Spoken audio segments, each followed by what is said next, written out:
Swin Cash, I call her Swin Cash. Swin Cash, I call her Swin Cash. Swin Cash, I call her Swin Cash.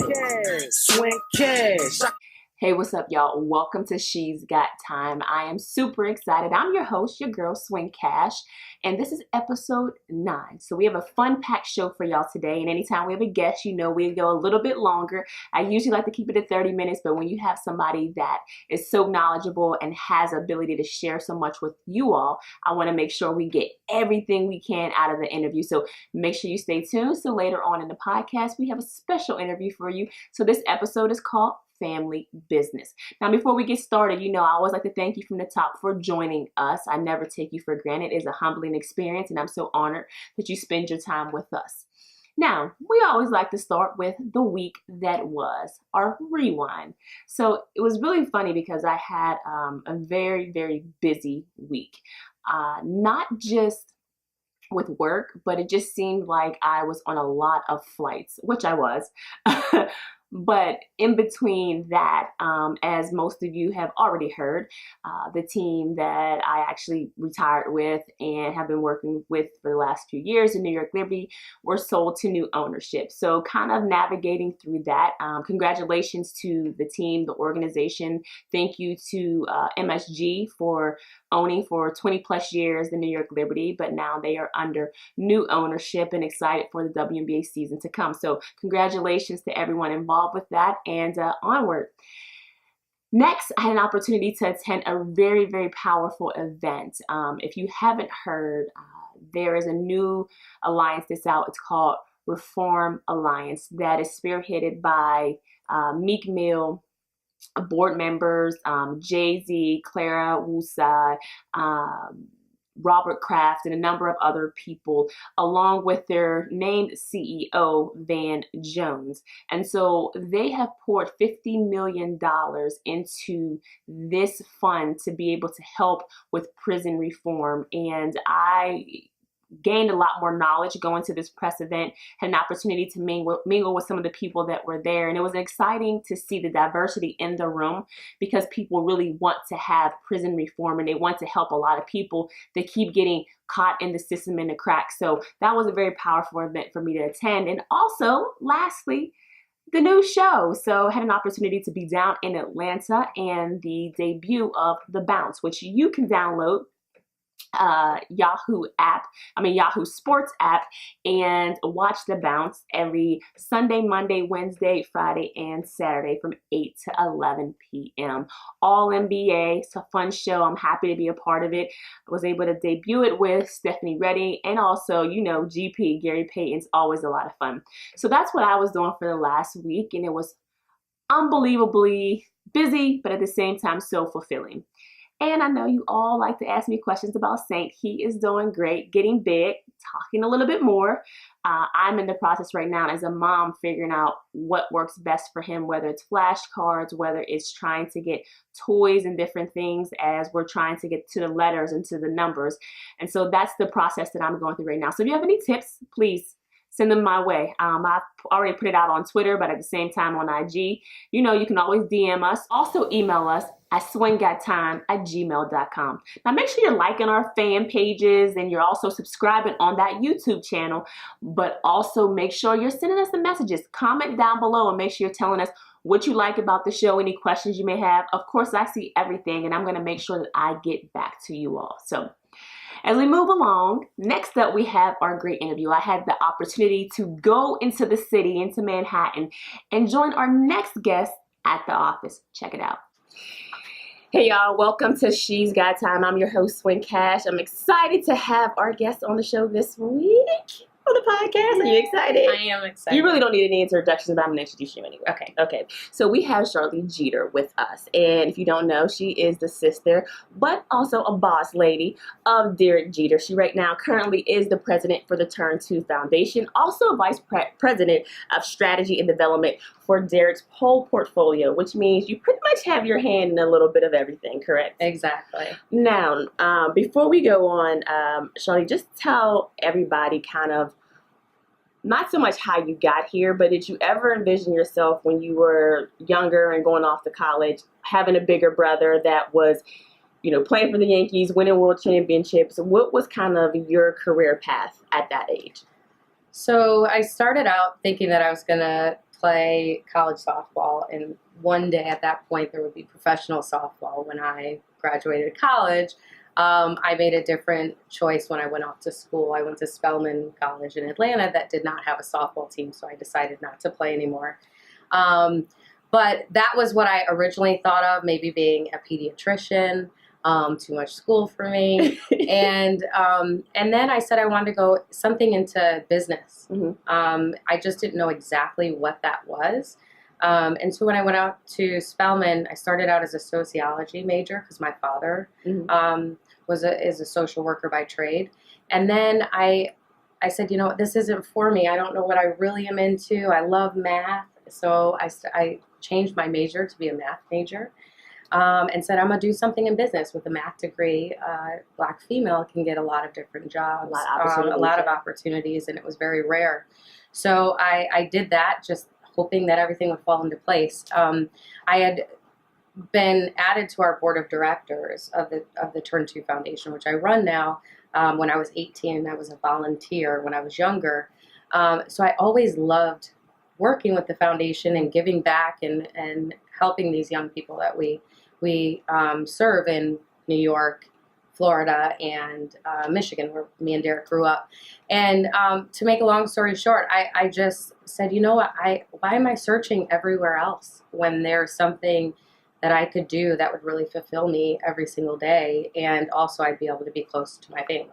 So was that difficult for you to think about it? Because a lot of times, and I know having even younger siblings, if you have an older sibling that's in the spotlight, that's creating kind of their own path, you want to almost create your own. And so it's difficult at times working with family, especially if in your same field. Did you and Derek have any issues early on, or like a challenge that you had to get over kind of working together?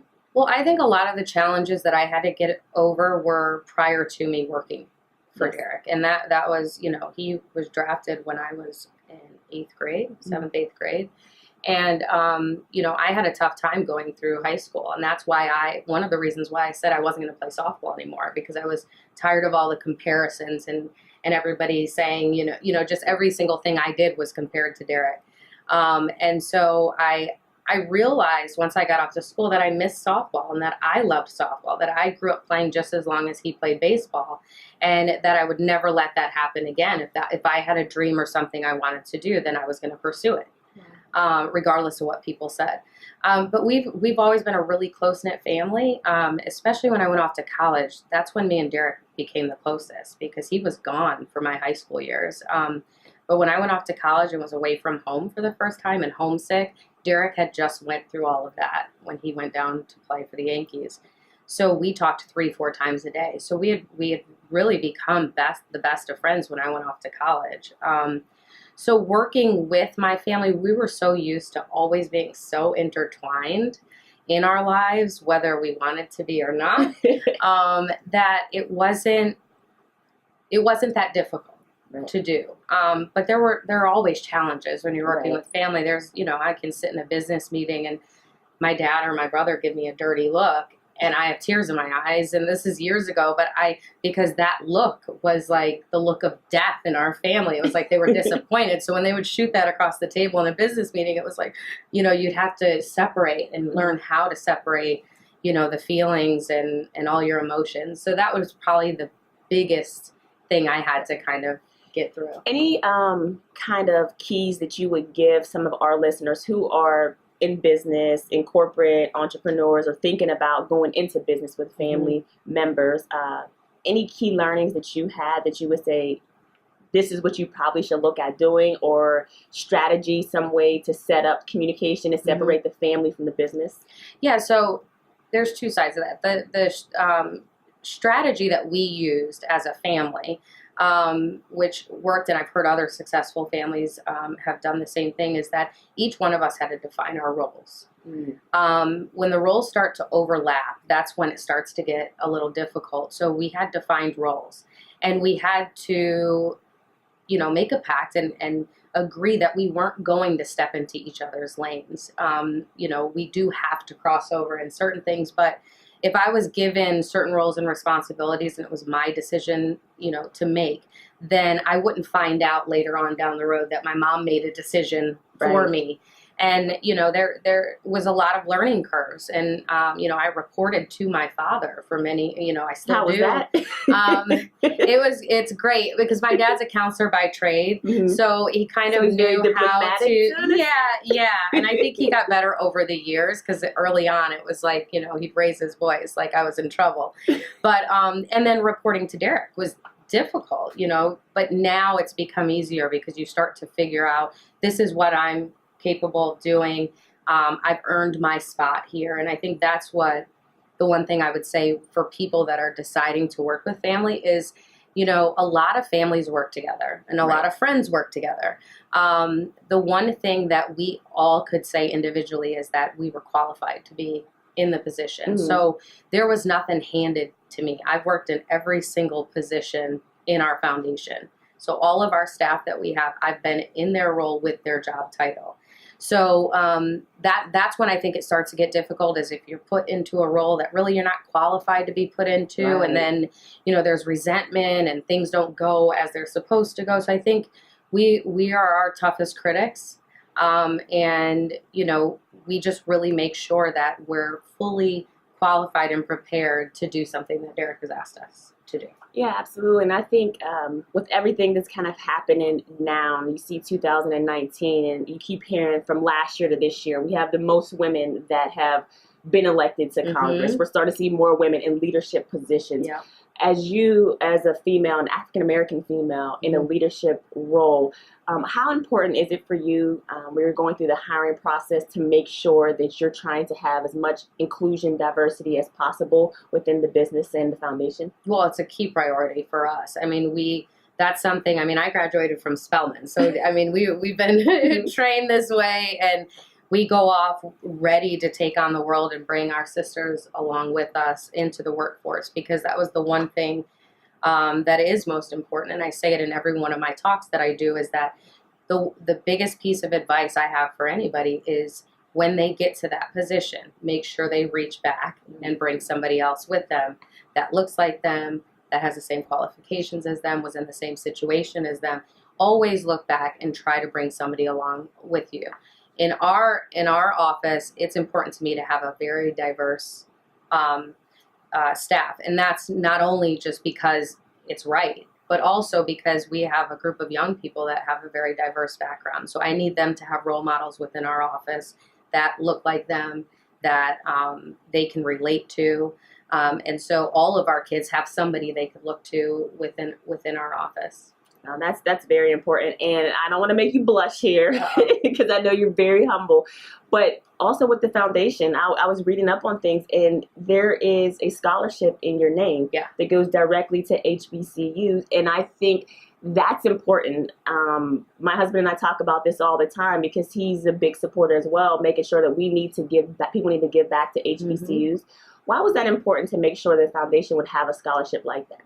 I think that we have, I say that my experience going off to Spelman, my father was a graduate of Fisk University, mm-hmm. And I'm a daddy's girl. And when Derek was playing in the playoffs in Atlanta, he's like, you have to go check out Spelman. I had just heard the current president at the time speak in Kalamazoo where I lived at the time. And I was so just in awe of how she spoke about these women that were at Spelman. And so I said, my dad's like, you have to go check it out. At least we're going to be there. And the minute I stepped foot on that campus, it was like, I'm going here. Wow. And it was just this feeling and watching the girls walk around, I'm going, this is where I want to be. And when I got off to school, I learned so many things that were outside of the classroom. I learned a lot about, loving ourselves and our background and where we came from and just knowing our history, like just knowing everything about our history. It just changed me as an individual. And we were on a campus where everybody was, it wasn't okay to skip class. Like you could skip class, but the girl next to you is looking at you like you're nuts, like that. And so it was very competitive in that way, where it was a bunch of women not competing against each other, but it was more of like the sister who would have been disappointed in you. And, you know, like, we're all on the same team here. We've got to do this together. So, I mean, I learned so much that it was important to me to make sure that other young kids of color go and at least explore and have the opportunity to attend other HBCUs. And that's one of the things I love about you, is that not only did you experience, and like you said, you've worked in everything that touches the business or the foundation, but you're also giving back, and that means a lot, whether it's to HBCU, whether it's kids here in New York, from the Bronx to Brooklyn, it doesn't matter. I think having women of color be in that position who are making those key decisions is so important. So I love the business side, and thank you for sharing. But let's move on to your book and writing a book. All right, we have to get to that, because trust me, I understand what goes into writing a book. And let's just first of all give them the name of the book, The Stuff. And you wrote this in collaboration, right, with Dr. Samson Davis. Correct. What made you, one, say, you know what, I want to write a book, and two, what's this book going to be about? Because sometimes people say, okay, it's a memoir, I want to write a novel, but when you're writing a personal, inspirational book, there has to be something in you that says, it's my time to do it. Well, I wish it was that glamorous of a story. Come on, it wasn't. No, I will. I'll give you the real story. Okay. Is that Dr. Davis has written, I don't know how many books, 4 books. I believe they're all bestsellers. At least 3 out of 4 of them are. And is an inspirational speaker. And that's how I met him. I had him come speak to our kids. And when I ended up hiring him after the first time he spoke to my leadership group to come talk at all 3 of our baseball clinics in all 3 areas. And we were coming back from Tampa on a flight, and he's telling me this is one of every flight we were on, there was some new idea, brilliant idea that he had. Just hear it out. Let me just lay it out. And I'm sitting there trying to get work done on the flight. I'm like, okay, Sam, let me know what you want, what you're thinking. So he starts to talk about this book idea. And I was so, like, I had put everything down, and he had me. Like, I was like, this is a great idea. He had this idea of studying people who had overcome amazing obstacles, and it didn't completely crush them. And it could be medical, it could have been, mental health issues, alcoholism, a lot of different stories. A woman had lost, her business, completely lost everything and bounced back. And he was talking to me about this, and I'm going, this is amazing. But he was talking about it in the sense of, like, the Magic Johnson story, right? So, Magic sat in the camera when he was diagnosed with AIDS, and there was no cure. Yeah. And he stood right in the camera and, like, said, I'm going to beat this. And you believed him.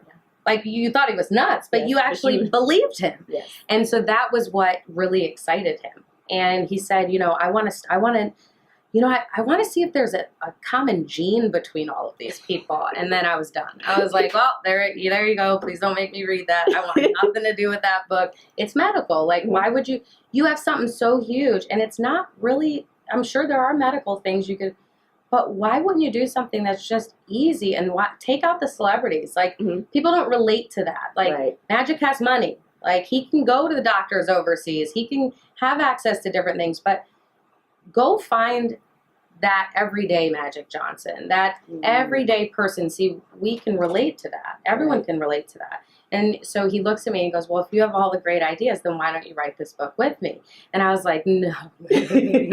No, but then I was kind of like, because I said to him, I said, when you go and do this, if you do decide to do everyday people, can I come and just make your sandwiches, like, be the road manager? And, like, I just want to hear these people talk and meet them, because they would be amazing people to meet. And that's how it morphed. Like, he then said, well, why don't you just do this? I think you're also selling yourself short, because once you all pick up the book that you have to get, it is out now and you can pick it up. It's called The Stuff, Unlocking the Power to Overcome Challenges. You overcame a significant challenge, a medical scare that you had in college, and how you fought that as a fighter and now to be a survivor. Can you just briefly tell kind of our audience what happened to you and what decision you made that your family kind of was looking at you like, yeah, you're a little crazy. Yeah. But that's the type of gene he was looking for, is like, do other people have that same gene to help you? Yeah, so, and that's how he convinced me to do it, because I wanted to know what was that thing that I had within me that he was talking about. So when I went, when I was in college, I was in my senior year, about to start my last semester of school. And it was a couple days before my 21st birthday. I fell off the bed during the playoffs watching Derek on TV and woke up in the middle of the night and had a huge lump in the side of my neck and didn't know what it was, and went to the school doctors. They said it was possibly a pulled muscle, and handed over like muscle relaxers or something. And anyway, so I decided, when I went to the doctors, one of the trainers told me to go to the doctor. When I got a biopsy, I found out I had Hodgkin's lymphoma, that I was going to have to do 6 months of chemotherapy treatments. And we decided that Sloan Kettering in New York was the best place to get that done. So I convinced my doctor to kind of talk my parents into allowing me to stay in school, because I didn't want to leave my friends. I didn't want to move back home. Allow me to commute back and forth from Atlanta to New York every other Thursday night to do treatments on Friday and then go right back. And wow. It wasn't the easiest thing to convince them of. And now I understand. I feel bad of what I put my parents through, because they were probably worried sick, but I needed that, and I did it, and I did find my teachers were all very supportive. The school was supportive, and I did it in 6 months and finished up and was able to graduate with the rest of my class. Well, Sharlee, I have to now kind of switch it to the mommy side, because we're both mommies. Yes. And it's so funny because I was in my girl chat and I was talking to my girlfriends and I was letting them know I was going to be doing this interview with you. And one of my girlfriends follows you, and she asked me the question. She said, can you ask her what it's like being in having like a young boy? She has a young boy as well, a single mom, still like passionate about your career and trying to balance that all. And I said, that's a perfect question, and I'm gonna make sure to ask her. I have a strong village. I mean, I have very supportive family. His father is very involved in his life. So I say I'm a single mom. I live with Jalen by myself, but his father is very instrumental in raising him. My parents have been so supportive and have been there from day one. So and Derek and, a lot of friends and family around to help. And we have a caretaker who helps me, a babysitter that's been just amazing and treats him like her own. So, I mean, I like to take all the credit, but I do have a really good support system. And, I think the biggest thing for me was a lot of people feel as though there's nothing wrong with deciding, if you're in the position, deciding to stay at home with your kid. I would kill my kid if I stayed at home with him. No, stop. He's so sweet. So Jalen would literally have lost his life, by now. He would not be here, or I'd be in jail. One of the two, or both. But I'm someone who I have to have work, and I have to have that me time in order to be a good mother. And I know that about myself. So for me, work was important, and I feel like people have to know what it is that puts them in their best space. Like, do you need work? I need work. Like, I need to come in, separate myself, and have a purpose outside of home in order to be in a great mood when I go home and excited about, that. But I mean, the tough thing about that is separating, because I work for family. Yeah. So we don't separate. We can sit down at Thanksgiving dinner and we're going to have, my dad has this famous thing where he was like, we're not talking work, but I do got to run one thing. And you hear my mom go, Jeter, blah, blah, blah. So, I mean, for me, it was the separation thing, and not too much separation, but getting past that guilt feeling that, it's okay to leave. It's okay to go to work every day. It's okay when I have to take a business trip. And he has to be at home for 2 nights with his babysitter, which he probably prefers, because, she says yes to everything. But that, for me, especially when he was very young, I think he was 1 month old. I went to go to a conference with our kid. I'm still fresh out of C-section, and, we're going down at a month old, and we were going to a conference just because, and my parents were there, of course. I mean, he didn't go anywhere, but that's just me. Like I have to be able to do a lot of different things to be able to focus, but he is my number one focus. So everything that I do, I'm thinking about him. When I'm working with my kids here, I'm thinking about this is going to be Jalen in a few years. Like, we have to make sure that we're fixing things now. You know, he's going to be coming up and these are his role models. Like, you know, how do we mold these kids to be kids that I want him emulating, you know? So that's probably, I don't really know the best answer because I just kind of do it and I do it as it comes. And I know that I don't do it perfectly, but that's okay.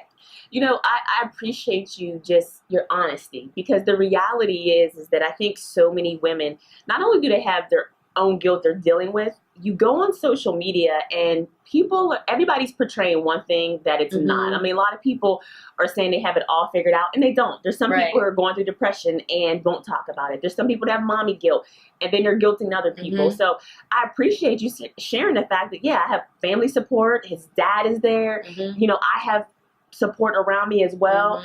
Like, women need to hear that. Like, no, we don't always have it all together. There's things that we have in place that help us continue the career we have, or to make sure that our kid is well-rounded and has everything that they need. So I do appreciate you sharing that. And I will say this too, just quickly, is that my kid doesn't get to bed on time every night. There's some nights where I'm just like, on the weekends, he's supposed to have a shower every night. And I'm like, Jay, you didn't even go outside today. Let's just throw on the jammies and go to bed. Like, it is what it is. It's life. Like, and I don't beat myself up for it. And, you know, there's times when my mom reminds me that it's parent-teacher conferences next week. Like, I saw the school calendar. Like, that's the joy of retirement life. Like, she's all up in the calendar. But if I didn't have that, I feel bad for a minute, but then it's like, oh yeah, I guess I didn't put this in my calendar. Oops, let me schedule to get in there to talk to the teacher. Like, that happens and it's okay. But I don't think people notice it until it's the mother who does it, right? Like, dads have been doing this for years, right? Like, where I'm catching a flight, I'll be home, in a few nights, figure it out. Like, that's it, and that's okay. And luckily I've been raised in a household where my mom has worked and my dad has gotten us off the school bus and vice versa. Like, we just had a situation where we, all got out and did whatever we were passionate about doing. I love it. So before we get out of here, Sharlee, I have to ask you, you came into the business and you learned at 18. You've had an opportunity to grow and now you're running everything. What would you say to your younger self, that young girl who aspirations of playing softball at the highest level, made a different decision, weren't able to do it, but now what would you be saying to her? Know that I have qualities and things that I bring to the table that Derek may not have. Those might not be his strengths. And that is something that's going to be needed and just as important in his life and the development of his career and his successes as what he brings to the table. So I think when I was younger, I felt, well, I'm not as good at something as he is, which a lot of people aren't, right? And I had to get that out of my head. I was comparing myself to the level that he was on. And I think knowing now that there are certain things that, especially when I went through my battle with cancer, that Derek said to me, if that would have been me, I would have been at home with mom and dad. So he saw something in me that I was like, oh, wow, that's something that he doesn't have that I have. So I kind of wish I would have known that sooner. I think it would have stopped me from running into a lot of walls when I was younger, and maybe gotten some places a little bit quicker, but it is what it is. Well, his timing is always the right timing. You're exactly where you're supposed to be right now. So thank you so much for joining us on She's Got Time. Is there anything else you want to say before we get out of here? No, I think I'm good. You covered everything. Oh, good. Well, thank you for sharing your story. Appreciate it. And I know that there are going to be some listeners that are going to be inspired. They're also going to go out and get your book, The Stuff. And they're going to make sure they continue to support the Turn to Foundation. And you also can find Sharlee on social media on IG. She may accept you, I don't know. But you can go to sjeter2, and that's on IG, right? Yep. Twitter. And that's really, yeah, well, you really? I think it's all the same. Yeah. It kind of goes over. I'm an IG girl, so sjeter2. She's an IG girl. But before we go, I do have to say one thing. Swin has not telling everybody that she has been a huge supporter of us and our foundation for many years. So we thank you for that. Thank you. Thank you. All right, we'll see you guys next time. What a fun interview that was for me. A lot of times we get an opportunity to interview people that not only we admire, but that has so much to give. And I was really happy that Sharlee was able to join us. She is very busy, trust me. You heard from the interview. She is out there and constantly on the move, and a mom, but I thought that interviewing her would be something special for you all as we continue to bring more women and diversity to our podcast to share all of their knowledge with all of you. Now, next up, we have our take a seat, take a bow, or level up and straighten your crown. Of course, it will be our take a seat until this whole government shutdown is done.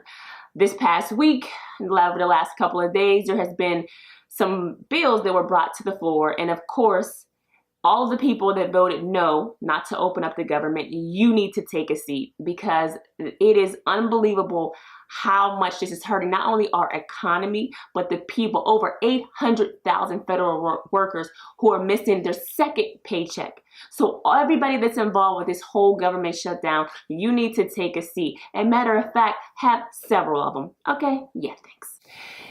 And our take a bow for this week has to go to everyone down in Atlanta, from the NBA to Yahoo Sports to everyone at Turner Sports that made the debut of The Bounce. It's really fun to be a part of a show that's kind of groundbreaking, and you're looking at how people are viewing and streaming online. So everyone that was involved with the launch of The Bounce, go ahead and take a bow. It was an excellent show, and I can't wait to see how the rest of the season goes. And lastly, my level up and straighten your crown goes out to each and every woman that was out there over the weekend marching for the Women's March. Not just in New York, but all across the country and also around the world. Everyone that came out with their daughters and sons and even husbands, wives, whatever it was, you stood up and took your place right on the podium and let everyone know we are here, we are women, we are powerful, and we are fighting for the future. So I appreciate each and every one of you. I had to work, so I wasn't able to be out there, but how amazing was it to see just the sea of support for women. In today's day and age, we need that. So level up, ladies, straighten your crown. Hey y'all, before we get out of here, gotta leave you with the positive note. You know, I love this part of our show because it's good to make sure that we're leaving you with some positive inspiration, right? Well, this week I was able to find on social media Beyonce's former stylist, who I like to follow, Ty, and if you want to follow him on IG, it's Ty Try One on Instagram, and he posted something that really hit home with me. He said, stop talking yourself out of opportunities because you don't feel like you're ready yet. It's time, you're ready now. And that made so much sense to me, because a lot of times, ladies, we will think that we need more education, we need more training, we need more learning. Sometimes you just got to jump right into the fire. You are ready. Your time is now. Own it. Go for that promotion. Take an advance. Step out on faith. Step out on your own will and ability to get it done. Because what you don't know, you'll figure out a way to know as much as possible, have better resources around you, and your time is now. Own that. All right, we love you so much. Make sure you follow us on all social media platforms at She's Got Time. Also emailing us, of course, swinggottime@gmail.com. As always, appreciate you. See you next time. Peace. Swin Cash, I call her Swin Cash. Swin Cash, I call her Swin Cash. I call her Swin Cash. Swin Cash.